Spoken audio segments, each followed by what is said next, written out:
Hey, I'm Cesar from Café Integral and we're here at our shop in South Soho New York. We're going to be looking at the French press today and going over some tips on how to brew better coffee. First things first, we need to heat some water and bring it up to a full rolling boil, which is a bit too hot for coffee. But in the meantime, use that water to preheat your vessel. About a minute to a minute and a half later, that water's in the right place. Moving on to the beans, you always want to buy freshly roasted coffee and either bring it home and grind it yourself in whole bean form or have it ground at a retailer or a local supermarket for you. For a French press, we're going to aim for a medium to coarse grind, something fine enough to get good extraction and flavor, but nothing too fine so we end up with a lot of silt or sediment in the cup. So we're going to dump all of our grounds into the French press and we want to start pouring hot water over it. You want to ensure that as you get to the top of the pour, you've saturated all the grounds evenly. After about a minute, you'll notice a nice solid crust is formed on top. Break that crust and mix it all back into the French press. That'll even out our extraction.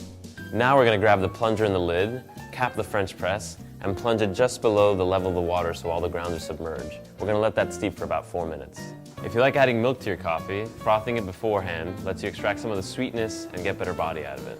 When the time's up, we want to plunge the French press, so use some nice even pressure to bring it down, taking about 10 to 12 seconds to get there. As soon as you feel the beans, let off. We don't want to compress them. You can wait a few more seconds to let sediment drop and then go ahead and pour it into your drinking vessels.